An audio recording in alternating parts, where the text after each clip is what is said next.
ప్రైజ్లా దేవుని ఘనమైన నామమునకు మహిమ కలుగునుగాక. ప్రభు పేరట మీ అందరికీ హృదయపూర్వక వందనాలు. ఈ ఉదయకాలము దేవుని వాక్యాన్ని విందాం. తిమోతికి రాసిన మొదటి పత్రిక 1వ అధ్యాయము 15వ వచనము.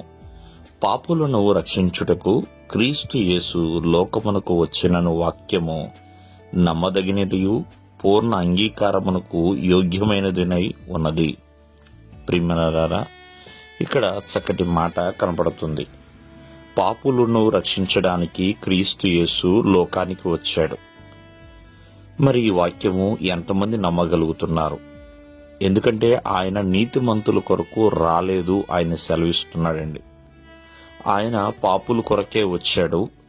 ఆ పాపుల్ని రక్షించడానికే వచ్చి ఉన్నాడు. ఎందుకంటే నశించిన దానిని వెదకి రక్షించుటకు మనుష్య కుమారుడు వచ్చెను అని దేవుని యొక్క వాక్యం సెలవిస్తుంది. పాపుల్ని రక్షించడానికి క్రీస్తు యేసు లోకానికి వచ్చాడన్న వాక్యము నమ్మదగినది అనే విషయాన్ని మరవద్దండి. రెండవదిగా పూర్ణ అంగీకారానికి యోగ్యమైనదండి.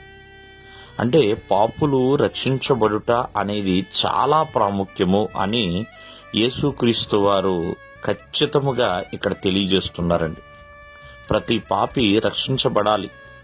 పాపులు కదా, వారు శిక్షించబడాలి, వారు నరకానికి పాత్రులుగా ఎంచబడాలని దేవుని యొక్క వాక్యం తెలియచేయటం లేదండి. ప్రతి ఒక్కరు కూడా రక్షణ పొందుకోవాలి. ప్రతి ఒక్కరు కూడా ఆ యేసుక్రీస్తుని పరిపూర్ణంగా అంగీకరించాలి. ప్రతి ఒక్కరు కూడా ఆ ప్రభువు యందు విశ్వాసం ఉంచాలి. ప్రతి ఒక్కరూ ఆ ప్రభు రాజ్యములో ప్రవేశించడం కొరకే యేసుక్రీస్తు వారు ఈ భూమి మీదకి వచ్చాడు. యేసుక్రీస్తు వారు సువార్త ప్రకటించారు. యేసుక్రీస్తు వారు తన శిలువ మీద ప్రాణాన్ని పెట్టి ఉన్నాడు. యేసుక్రీస్తు వారు తిరిగి లేచి ఉన్నాడు. అంతేకాకుండా మరలా వస్తాను అని చక్కగా రూఢీపరిచి ఉన్నారు. ప్రియమైన వల్లరా, కావున ప్రతి పాపి రక్షించబడాలని దేవుని యొక్క వాక్యం సెలవిస్తుంది. ఆనాడు జక్కయ్య పాపిగా జీవించినప్పుడు, తను రక్షణ పొందుకున్నప్పుడు ప్రియమైన వల్లరా, ఆ ఇంటికి రక్షణ వచ్చింది అని ప్రభువారు తెలియచేసి ఉన్నారు. అలాగే ప్రియమైన వల్ల చెరసాల నాయకుడు పౌలు శీలలు ఉన్నప్పుడు వారి కుటుంబం అంతా కూడా బాప్తిసం పొందుకున్నారండి. ఇలా ఎంతో మంది భూమి మీద ప్రభువును అంగీకరించారు, ప్రభువునందు విశ్వాసం ఉంచారు. కాబట్టి యేసుక్రీస్తు వారి యొక్క రాక ప్రాముఖ్యముగా తన ప్రజలను రక్షించుట కొరకే. అగ్నిగుండము నుంచి ఆయన రక్షిస్తాడండి. ఆ నిత్య నరకము నుండి రక్షిస్తాడు.